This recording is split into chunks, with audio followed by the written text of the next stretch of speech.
साथियों, एक बार फिर आपका स्वागत है आपका online platform RKS education official में। तो दोस्तों, बिहार सरकार की तरफ से एक बहुत बड़ी खुशखबरी आई है और वो खुशखबरी महिलाओं के लिए है। महिलाओं के सशक्तिकरण और विकास के लिए बिहार के माननीय मुख्यमंत्री नीतीश कुमार जी के द्वारा एक नई योजना की शुरुआत की गई है और उस योजना का नाम है मुख्यमंत्री महिला रोजगार योजना। क्या नाम है? मुख्यमंत्री महिला रोजगार योजना।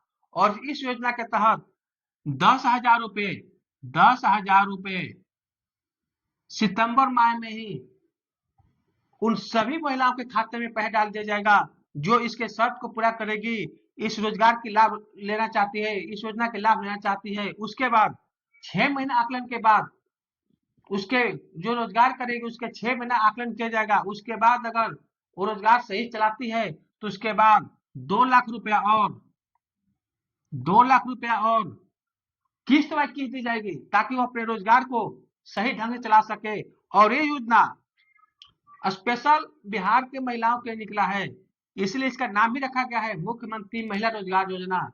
और इस योजना की शर्त भी है कि किस महिला को मिलेगा, किसको नहीं मिलेगा। ये नहीं कि कोई भी महिला आई, एप्लीकेशन कर दी, आवेदन दे दी और उसको मिल जाएगा, ऐसा नहीं है। और ये जो घोषणा की गई है अभी, ये जो शर्त है केवल ग्रामीण इलाकों के लिए है, अभी शहरी क्षेत्र के लागू नहीं किया गया है।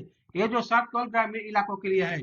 फिर देखते हैं कि इस योजना का लाभ लेने के लिए कौन कौन पात्र है, क्या शर्त होना चाहिए। तो सबसे पहला पात्र, तो इसका आवेदन करने के लिए केवल महिलाएं ही कर सकती है, पुरुष नहीं कर सकते हैं। मतलब जो भी महिला करेगी वो बिहार की निवासी होना चाहिए, बिहार के स्थायी निवासी होना चाहिए। मतलब जिस महिला को इस रोजगार योजना का लाभ लेना है तो उसको सबसे पहले बिहार राज्य का स्थायी निवासी होना चाहिए। अगर वो बिहार राज्य का स्थायी निवासी है तो ये योजना का लाभ ले सकती है। और क्या है, इस योजना का लाभ लेने के लिए आयु सीमा भी निर्धारित है। आयु सीमा कम से कम 18 और अधिक से अधिक 60, मतलब 18 से 60 के बीच होना चाहिए, इससे ज्यादा नहीं होना चाहिए। अगर किसी का उम्र 18 से कम है और 60 से ज्यादा है तो वैसे महिलाओं को इसका लाभ नहीं दिया जाएगा। तो ये तो होगा आयु सीमा, लाभ लेने के लिए कितना आयु सीमा होना चाहिए। इसके बाद देखते हैं कि और किसको मिलेगा। तो एक परिवार से एक लाभ, एक परिवार से एक लाभ मिलेगा। मतलब कि एक परिवार में केवल एक ही महिला आवेदन कर सकती है, एक से ज्यादा नहीं कर सकती है। लेकिन अब होगा कि जो संयुक्त परिवार है उसके लिए तो दिक्कत हो जाएगा कि किसके नाम से करवाए, किसके नाम से नहीं करवाए। तो यहाँ हम आपको बता दें कि एक परिवार का मतलब हुआ पति, एक परिवार का मतलब हुआ पति, पत्नी और उनके अविवाहित बच्चे। इतना ही को ही एक परिवार माना जा रहा है।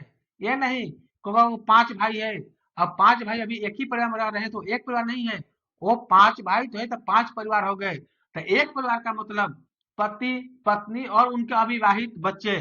तो उसमें से एक महिला, जो महिला होगी वो आवेदन करेगी। उसके बाद क्या है, एकल परिवार का प्रावधान।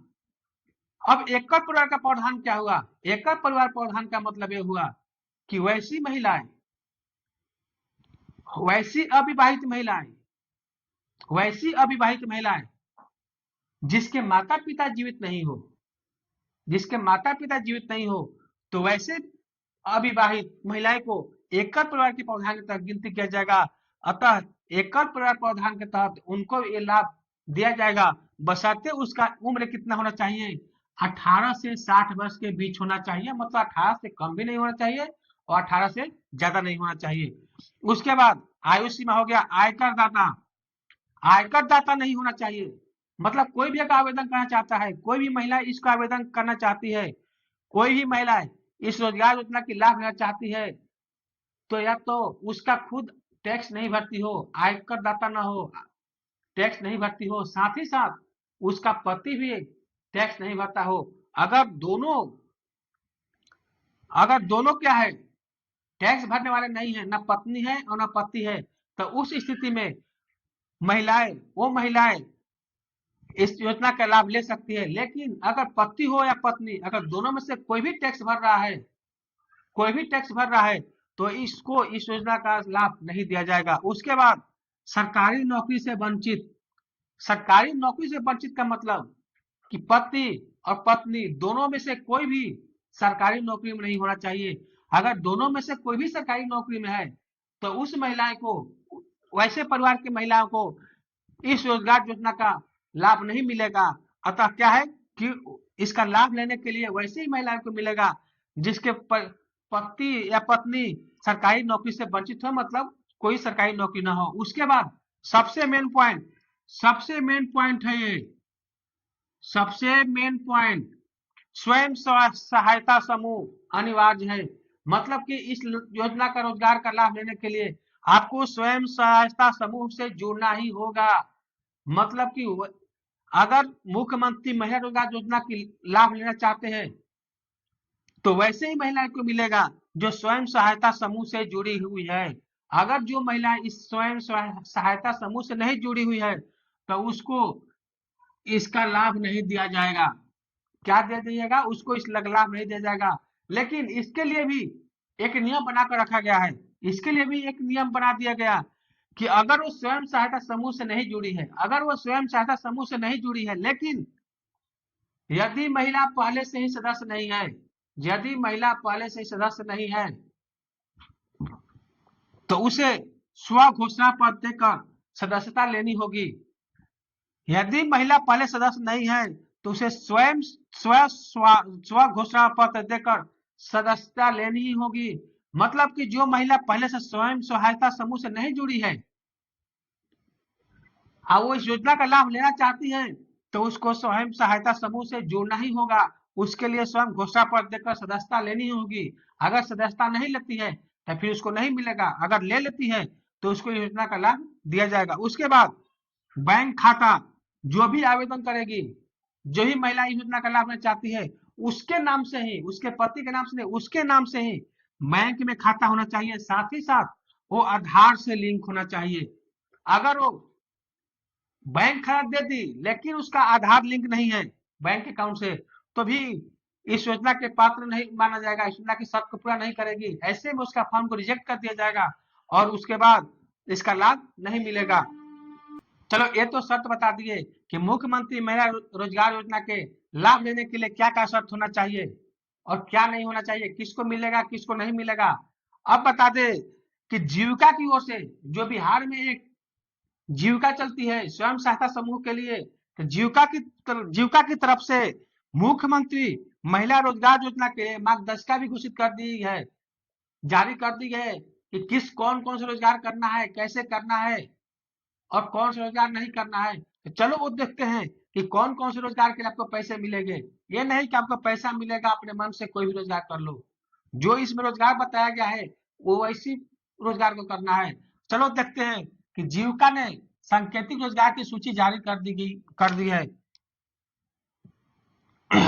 जो जीविका है, जीविका ने सांकेतिक रोजगार की सूची जारी कर दी गई और उस सूची के लिस्ट में कौन कौन से रोजगार है तो देखिए, फल, जूस, डेयरी और प्रोडक्ट दुकान, मतलब फल की दुकान, जूस की दुकान या दूध से संबंधित दूध घी दही, इस दुकान के लिए लाभ ले सकते हैं। तो इस काम के लिए आपको इस योजना का लाभ मिलेगा। उसके बाद सब्जी एवं फल की दुकान, अगर कोई भी महिलाएं सब्जी और फल की दुकान करना चाहती है तो उसको, उसके लिए ये लाभ उसको दिया जाएगा, इस योजना के लिए उसको लाभ दिया जाएगा।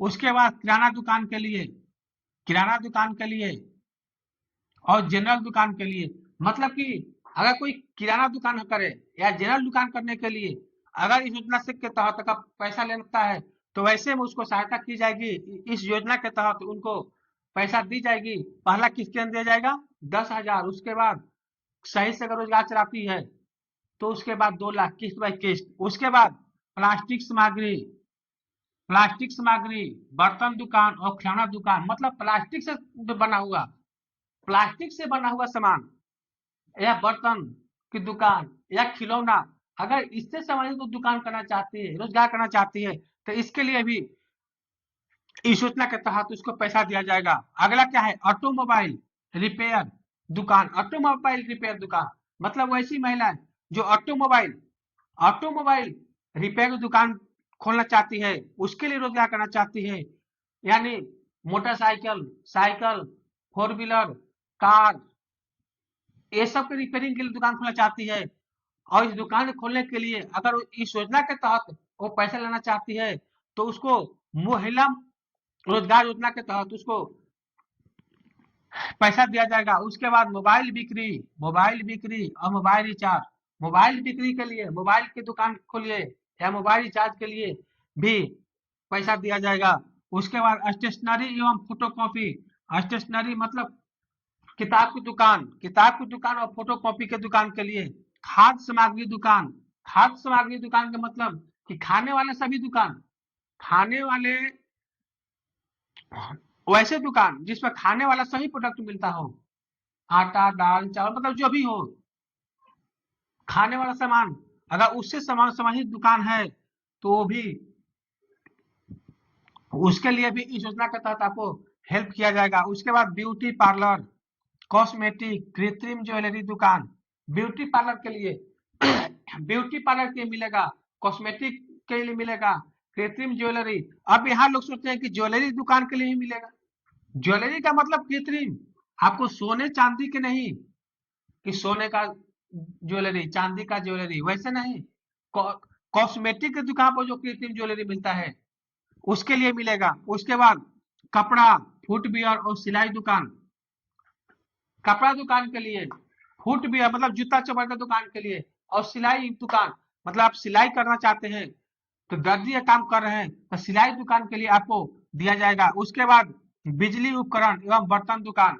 बिजली उपकरण से संबंधित कोई भी उपकरण है अगर उसका दुकान खोलते हैं या बर्तन का दुकान खोलते हैं तो उसके लिए आपको इस योजना के तहत लाभ दिया जाएगा।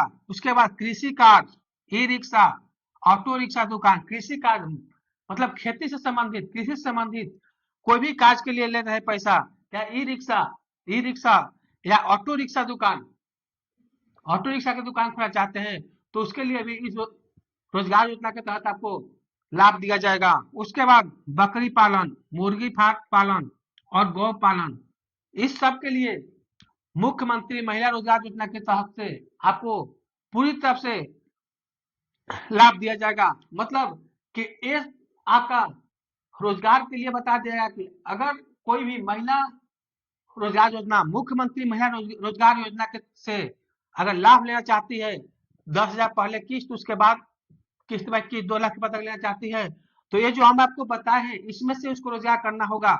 ऐसा नहीं कि रोजगार नहीं करेगी और उसको पैसा मिलेगा, रोजगार करना ही होगा।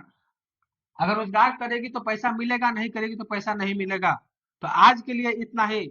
इसके आगे जो भी जानकारी मिलती है तो आपको हम विस्तार से फिर बताएंगे। तब तक के लिए धन्यवाद।